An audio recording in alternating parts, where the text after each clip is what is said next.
کو دھان کے متعلق بتاؤں گا کہ سب سے پہلے دھان کی جو پنیری ہے وہ کس طریقے سے لگائی جا سکتی ہے اور کتنے طریقے ہیں لگانے کے۔ پنیری کی منتقلی کیسے کرنی ہے، کن طریقوں کے ساتھ کرنی ہے، کیا کلراٹھی زمینوں میں دھان کاشت کر سکتے ہیں یا نہیں، اگر کر سکتے ہیں اس پر کون سی ویرائٹی لگ سکتی ہے، کیا کلراٹھی زمین کو تیار کرنے کے لیے کون کون سی کھادیں استعمال کرنی پڑے گی ہمیں، یہ میں آج آپ کو اس ویڈیو میں بتاؤں گا۔ بات کریں گے پنیری لگانے کے طریقے سے۔ بیج کی تیاری، بیج کو کاشت سے پہلے سفارش کردہ پھپھوندی کو زہر لیبل کے مطابق لگائیں گے۔ اگر کدو کے طریقے سے پنیری کاشت کی جا رہی ہو تو بیج کی مقدار سے 1.25 گنا زیادہ پانی میں زہر کی سفارش کردہ مقدار حل کریں گے اور بیج کو اس محلول میں بھگو دیں گے۔ 24 گھنٹے کے بعد بیج کو سائے دار جگہ پر رکھ دیں گے اور چھٹے کے لیے تیار کر لیں گے۔ پنیری کے لیے موزوں زمین کا انتخاب اب کریں گے۔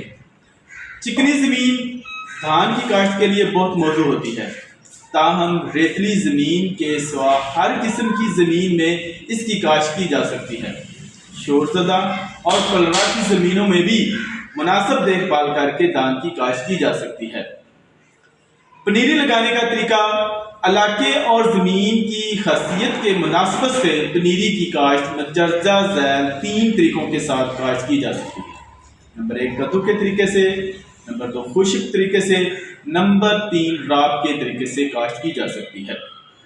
سب سے پہلے بات کریں گے کدو کے طریقے سے دھان کی پنیری کیسے کاشت کی جائے گی۔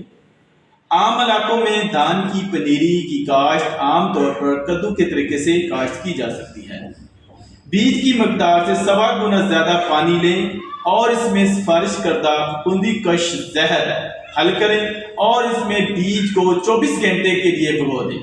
اس کے بعد سائے دار جگہ میں فرش پر انڈیل دیں، 15 سے 20 کلو گرام کی ڈھیریاں لگا دیں اور گیلی بوریاں اس کے اوپر ڈھانپ دیں۔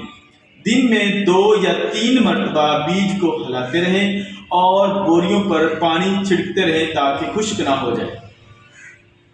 اب بات کریں گے زمین کی تیاری۔ زمین کی تیاری، بیج کی تیاری کے ساتھ ساتھ زمین کی تیاری بھی کرتے رہیں۔ اس کے لیے 1 یا 2 مرتبہ خشک ہل اور کھیت کو پانی لگا دیں۔ پانی میں دورہ ہل چلائیں اور سہاگا بھی دیں، یعنی کہ کدو کر دیں۔ کھیت تیار کر کے اس کو 10 مرلے کی کیاریوں میں تقسیم کر لیں اور اس کے بعد جڑی بوٹی مار زہر کا سپرے بھی کریں۔ سب سے پہلے ہم نے بیج کی تیاری کی اور اس کے ساتھ ساتھ ہم نے زمین کی بھی تیاری کی۔ جب یہ دونوں چیزیں مکمل ہو جائیں تو اس کے بعد پنیری کو چھٹا دینا۔ چھٹا دیتے وقت 1 تا 1.5 انچ پانی کھڑا ہونا چاہیے۔ بیج کا چھٹا شام کے وقت اور اگلی شام کے کھیت سے پانی نکال دیں اور آنے والی صبح پھر پانی سے بھر دیں، کیونکہ گرمی کی وجہ سے پانی گرم ہونے کا وجہ سے بیج کا گلنے کا اندیشہ ہو سکتا ہے۔ 1 ہفتے بعد یہ عمل بند کر دیں۔ پنیری کا قد بڑھنے پر پانی کی گہرائی بڑھا دیں، لیکن یہ پانی 3 انچ سے زیادہ نہ ہو۔ اس طریقے سے آپ کی پنیری 30 دن میں مکمل ہو جائے گی۔ اگر آپ کو لگے کہ میری پنیری کمزور ہے تو اس صورتحال میں آپ نے 250 گرام یوریا یا کیلشیم امونیم نائٹریٹ 400 گرام لاب کی منتقلی سے 10 دن پہلے چھٹا اس کو ضرور دے دیں۔ اگر زیادہ رقبے پر آپ مونجی لگانا چاہتے ہیں تو پنیری ہفتہ 10 دن کے وقفے سے قسطوں میں کاشت کریں تاکہ منتقلی کے وقت کدو کے طریقے سے تیار کردہ پنیری کی عمر زیادہ نہ ہو جائے، زیادہ سے زیادہ 35 دن سے زیادہ نہیں ہونی چاہیے۔ اور یاد رکھیں کہ کسان باسمتی کی پنیری کی عمر بوقت منتقلی 25 دن سے زیادہ نہیں ہونی چاہیے۔ اب ہم پنیری کی دوسرے طریقے سے بتائیں گے کہ دوسرے طریقے سے کس طرح کاشت کی جا سکتی ہے۔ خشک طریقے سے پنیری کی کاشت، یہ طریقہ میرا زمین کے لیے ہے جہاں پانی کھڑا نہیں ہو سکتا۔ کھیت کی رونی کریں، رونی کرنے کے بعد تر حالت میں دورہ ہل چلائیں اور سہاگا بھی ساتھ دے دیں۔ خشک بیج کا چھٹا دینا ہے، اس کے اوپر توڑی، پھک یا پرالی کی 1 انچ تہ موٹی تہ اس کے اوپر بکھیر دیں۔ اس کے بعد کھیت کو ہلکا سا پانی لگا دیں۔ پانی کے نکے کے آگے سوکھی گھاس وغیرہ رکھ دیں تاکہ پانی کے زور سے بیج بہہ نہ جائے۔ توڑی یا پرالی کو چند دن بعد اٹھا دیں تاکہ پنیری پر سورج کی روشنی پڑ سکے۔ اس طریقے سے پنیری 35 دن میں بالکل تیار ہو جائے گی۔ جڑی بوٹیوں کے لیے استاد کے لیے گاؤ 15 دن بعد سفارش کرتا زہر کا سپرے ضرور کریں۔ اب ہم تیسرے طریقے میں بات کریں گے، راب کے طریقے سے پنیری کیسے لگائی جا سکتی ہے۔ دھان کی پنیری راب کے طریقے سے لگانا چاہتے ہیں تو یہ عمل زیادہ تر ڈیرہ غازی خان، مظفر گڑھ کے علاقے میں استعمال کیا جا سکتا ہے، کیونکہ وہاں پر زمین عموماً سخت ہوتی ہے۔ ابتدائی تیاری کے بعد کھیت کو ہموار کر کے گوبر، پھک یا پرالی کے 2 انچ تہ موٹی اور صبح یا دوپہر کے وقت اس کو آگ لگا دیتے ہیں۔ راکھ ٹھنڈی ہونے پر اس کو گوڈی کر کے زمین میں ملا دیتے ہیں اور اس کے بعد خشک بیج کا چھٹا دیتے ہیں اور ساتھ ہی پانی لگا دیتے ہیں۔ اس طریقے سے آپ کی پنیری کم از کم 35 دن میں یہ تیار ہو جائے گی۔ اب بات کریں گے پنیری پر جو جڑی بوٹیوں کا حملہ ہوتا ہے اس کو ہم نے کنٹرول کیسے کرنا ہے۔ کدو کرنے کے بعد سفارش کرتا جڑی بوٹی مار زہر بوتل کے ساتھ کھیت میں بکھیر دیں۔ اس کے بعد 36 گھنٹے بعد کھیت میں پانی کھڑا رہنے دیں اور پھر نکال دیں۔ تازہ پانی ڈالیں۔ پانی ڈالنے اور نکالنے کا یہ عمل 2 یا 3 مرتبہ کریں۔ کھڑے پانی میں بیج کا چھٹا دینا ہے۔ اگر کسی وجہ سے جڑی بوٹی مار زہر کا سپرے نہ کیا ہو یا کسی اور وجہ سے جڑی بوٹی نکل آئی ہو تو بعد میں اگاؤ اثر کرنے رکھنے والی زہر کا سپرے ضرور کریں، ورنہ آپ کی پیداوار میں کمی واقع ہوگی۔ اس کے سپرے کے وقت کھیت میں پانی کھڑا نہیں ہونا چاہیے۔ زہروں کی مقدار کا تعین کرتے وقت اندازے سے کام بالکل نہیں لینا، کیونکہ اس وقت تھوڑی سی غلطی یا بے احتیاطی سے لاب کی نشوونما رک سکتی ہے اور لاب بالکل ختم بھی ہو سکتا ہے۔ اب بات کریں گے پنیری پر جو نقصان دینے والا کیڑا ہے وہ کون سا ہے، اس کو کیسے کنٹرول کرنا ہے۔ بعض اوقات ایک ایسا کیڑا پنیری پر حملہ کرتا ہے جس کا نام ہے ٹوکا، پنیری پر شدید حملہ کر دیتا ہے، جس کی وجہ سے پنیری دوبارہ کاشت بھی کرنا پڑ سکتی ہے۔ اس کے تدارک کے لیے ضروری ہے کہ کھیت کے کھالوں اور وٹوں کی اچھی طرح صفائی کی جائے۔ مارچ اپریل میں کھیت کے وٹوں پر سفارش کردہ زہر کا سپرے کریں تاکہ یہ انڈوں سے نکلتے ہی مر جائے، پنیری تک نہ پہنچ سکے۔ اگر پنیری پر ٹوکے کا حملہ اور تنے کی سنڈی کا حملہ ہو جاتا ہے تو اس صورت میں آپ نے سفارش کردہ دانے دار زہر کا چھٹا دینا ہے۔ خیال رکھیں کہ دھان کی پنیری پر زہر پاشی معائنے کے بغیر ہرگز استعمال نہ کریں۔ اب بات کریں گے پنیری کی منتقلی کھیت میں کیسے کرنی ہے۔ ایک مرتبہ خشک ہل چلائیں تاکہ کدو کرتے وقت زمین جلد اور اچھی طرح تیار ہو جائے۔ پنیری منتقل کرنے سے 10 دن پہلے کھیت میں پانی کھڑا رکھیں اور پھر کدو کریں۔ پانی کی کمی کی صورت میں 5 دن تک اور زیادہ کمی کی صورت میں 3 دن تک پانی کھڑا رکھیں اور کدو کریں۔ کدو کرتے وقت آخری سہاگے کے نیچے کھاد کی سفارش کردہ مقدار بھی ڈال دیں۔ کدو کرنے کے اگلے دن پنیری منتقل کریں۔ کلر سے پاک وہ علاقے جہاں بھاری چکنی زمین اور وافر پانی دستیاب ہو، وہاں کدو کرنے سے پہلے ایک دفعہ مٹی پلٹنے والا ہل ضرور چلائیں۔ اس سے دھان کی پیداوار میں اضافہ ہو سکتا ہے۔ وہ علاقے جہاں پر سین تھور والی زمینوں کی آباد کاری کے دوران پلٹنے والا ہل بالکل نہ چلائیں۔ راکھی زمینوں میں کدو نہ کریں کیونکہ اس سے نمکیات نیچے نہیں جائے گی۔ جن کھیتوں میں پانی کھڑا نہیں ہوتا وہاں زمین کی تیاری خشک طریقے کے ساتھ کریں۔ عام طور پر آج کل ہر ذمہ دار زمین کی تیاری ہل اور سواگے کے ساتھ کرتے ہیں، مگر آپ اس کے لیے روٹا ویٹر کا استعمال بھی کافی حد تک ہو چکا ہے۔ اگر ممکن ہو اس مقصد کے لیے روٹا ویٹر ہی استعمال کریں۔ یہ روٹا ویٹر کدو کے لیے ہی استعمال کیا گیا ہے۔ دھان کی کاشت کے لیے اب وہ علاقے جہاں کی زمین میرا قسم کی ہے اور ان میں پانی بہت جلد جذب ہو جاتا ہے، یعنی کہ زمین میں پانی کھڑا نہیں ہو سکتا، ان زمینوں کی تیاری کے لیے خشک حالت میں کی جا سکتی ہے۔ لاب کی منتقلی تک وقفے سے کھیت میں 3 یا 4 مرتبہ دورہ ہل اور سواگا چلا کر زمین کو باریک اور بھربھری کر لی جاتی ہے۔ لاب منتقل کرنے سے پہلے کھیت کو پانی سے بھر لیا جاتا ہے اور اس کے بعد لاب منتقل کر دی جاتی ہے۔ اس طریقے سے کھیت میں جڑی بوٹیوں میں زیادہ اگاتی ہیں اور ان کے تدارک کے لیے زمین کی تیاری کے دوران کھیت کو وتر کا پانی لگا کر جڑی بوٹیوں کو اگانے کا موقع فراہم کیا جاتا ہے اور پھر دوران تیاری ہی انہیں ہل چلا کر تلف کر لیا جاتا ہے۔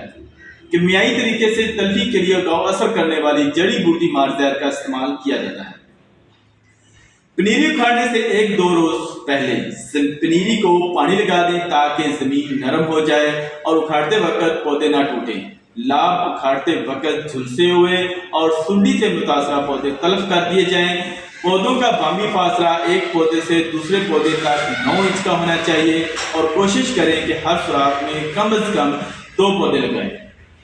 لاب کی منتقلی تقریباً 1.5 انچ گہرے پانی میں کریں۔ پہلے ہفتے میں پانی کی گہرائی 1.5 انچ رکھیں، پھر آہستہ آہستہ 3 انچ تک کر دیں، لیکن اس سے زیادہ ہرگز نہ کریں ورنہ پودے شاخیں کم بنائیں گے اور پیداوار بھی کم ہو جائے گی۔ اگر کچھ ناگے رہ جائیں تو لاب کی منتقلی کے بعد 10 دن کے اندر ان ناگوں کو پر کریں۔ اب بات کریں گے کلراٹھی زمینوں میں دھان کی کاشت۔ کلر کے خلاف قوت مدافعت رکھنے والی اقسام نیاب ایری 9، KS 282، نیاب 213، شہین باسمتی، الخالد رائس کاشت کریں۔ منتقلی کے وقت لاب کی عمر 35 دن ہونی چاہیے۔ جن کھیت میں لاب کی منتقل ہو اس کی تیاری گہرا ہل چلا کر شروع کریں، لیکن کدو کا طریقہ بالکل استعمال نہ کریں تاکہ پانی لگانے سے نمکیات کی ڈھلائی ہو سکے۔ لاب لگانے سے 7 دن پانی کھیت میں کھڑا رکھیں۔ سفید کلر کی زیادتی کے بعد دھان کی نشوونما لاب کی منتقلی کے بعد 10 دن کے اندر متاثر ہو جاتی ہے۔ اس کا حل یہ ہے کہ کھیت میں پانی کی تبدیلی کریں۔ اگر کالے کلر کی زیادتی کے باعث فصل 20 دن کے اندر متاثر ہونا شروع ہو جاتی ہے، ایسی زمینوں میں گندم کا تیزاب اور جپسم وغیرہ استعمال کرنے سے فصل کی نشوونما بحال ہو سکتی ہے۔ دھان کی فصل میں جڑی بوٹیوں کی تلفی اور ان کی پہچان کیا ہے؟ دھان کی فصل میں اگنے والی جڑی بوٹیوں کو 3 مختلف گروپوں میں تقسیم کیا جاتا ہے۔ گھاس کے خاندان کی جڑی بوٹیاں۔ اس خاندان کی جڑی بوٹیوں کے پتے ہمیشہ باریک اور نکیلے ہوتے ہیں۔ گھاس کا جو تنے کا حصہ ہوتا ہے وہ عموماً گول جوڑدار ہوتا ہے۔ پودے زمین کی سطح پر بچھے ہوئے ہوتے ہیں لیکن کچھ زمین کے اوپر اٹھے ہوئے ہوتے ہیں۔ گھاس کے خاندان سے جو تعلق رکھنے والی جڑی بوٹیاں ہیں ان کے نام یہ ہیں: بانسی گھاس، سوانکی گھاس، گھوڑا گھاس، کھمبل گھاس اور کلر گھاس وغیرہ شامل ہیں۔ یہ گھاس کے خاندان سے تعلق رکھنے والی جڑی بوٹیاں ہیں جن پر بروقت کنٹرول کرنا زمیندار کے لیے بہت ضروری ہوتا ہے۔ ڈیلے کے خاندان سے تعلق رکھنے والی جڑی بوٹیاں۔ اس خاندان کی جو جڑی بوٹیاں کی جو پہچان ہے وہ ہم کس طرح کریں گے؟ اس خاندان کی جڑی بوٹیوں کی پہچان یہ ہے کہ اس کے پتے نکیلے، نالا نما، لمبے، چمکدار ہوتے ہیں۔ ان کا تنا 3 کونوں والا ہوتا ہے۔ پتے کے درمیان ایک لمبی اور واضح رگ ہوتی ہے۔ یہ زیادہ تر جڑی بوٹی پنجاب کے اکثر علاقوں میں پائی جاتی ہے۔ دھان کی فصل میں اس گروپ سے تعلق رکھنے والی جڑی بوٹیاں یہ ہیں: گھومے گھاس، بھویں گھاس اور ڈیلا وغیرہ شامل ہیں۔ جن علاقوں میں یہ جڑی بوٹیاں پائی جاتی ہیں اگر ان پر بروقت کنٹرول کر لیا تو دھان کی فصل بہتر پیداوار میں شامل ہو جاتی ہے، لیکن اگر ان پر زمیندار بھائی کنٹرول نہ کر سکا تو دھان کی پیداوار بھی متاثر ہو جاتی ہے۔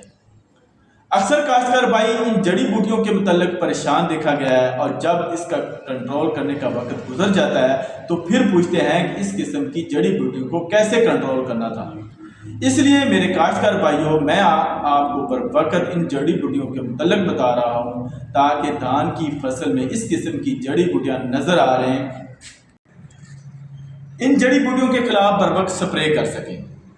چوڑے پتے والی جڑی بوٹیوں کی پہچان کیا ہے؟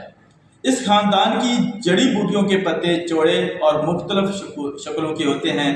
اس کا تنا قدرے سخت ہوتا ہے اور پودا زمین سے اوپر کو اٹھا ہوا ہوتا ہے اور سیدھا بھی ہوتا ہے۔ اس کے خاندان سے تعلق رکھنے والی اہم بوٹیوں کے نام یہ ہیں: مرچ بوٹی، چوپتی بوٹی، دریائی بوٹی وغیرہ پائی جاتی ہیں۔ اس کو 2 طریقوں کے ساتھ ختم کیا جا سکتا ہے: کیمیائی انسداد طریقہ اور غیر کیمیائی انسداد طریقے کے ساتھ ان چوڑے پتوں والی جڑی بوٹیوں کے خاندان کو ختم کیا جا سکتا ہے۔ اب بات کریں گے کیمیائی طریقے کے ساتھ جڑی بوٹیوں کی تلفی کیسے کی جائے۔ کیمیائی طریقے کے ساتھ جڑی بوٹیوں کی تلفی کے لیے کیمیائی زہروں کا انتخاب اور مختلف کمپنیوں کے زرعی توسیع کارکنان کے مشورے سے کیا جا سکتا ہے۔ لاب کی منتقلی کے 3 یا 5 دن کے اندر جڑی بوٹی مار زہر کے ساتھ پانی میں بکھیر دیں۔ اس کے 4 یا 5 دن تک کھیت سے پانی خشک نہ ہونے دیں۔ اگر کسی وجہ سے فصل میں جڑی بوٹی اگاتی ہیں تو اگاؤ اثر کرنے والی سفارش کردہ زہریں لاب کی منتقلی کے 1 ماہ کے اندر تر حالت میں اس کا سپرے کر دیں اور اس کے 24 گھنٹے کے اندر کھیت کو پانی لگا دیں۔ غیر کیمیائی انسداد طریقے سے جڑی بوٹیوں کا خاتمہ۔ زمین کی تیاری اچھی طرح سے کریں۔ دھان والے کھیتوں میں عدل بدل کے ساتھ یا سبز کھاد والی زمین فصلیں کاشت کریں۔ اگر وافر مقدار میں پانی موجود ہو تو کھیت میں لاب کی منتقلی کے بعد 20 سے 25 دن تک پانی کی سطح 1 تا 2 انچ رکھیں، جس سے چوڑے پتوں والی جڑی بوٹیوں کے خاندان کا خاتمہ ہو سکتا ہے۔ بہت شکریہ، اللہ حافظ۔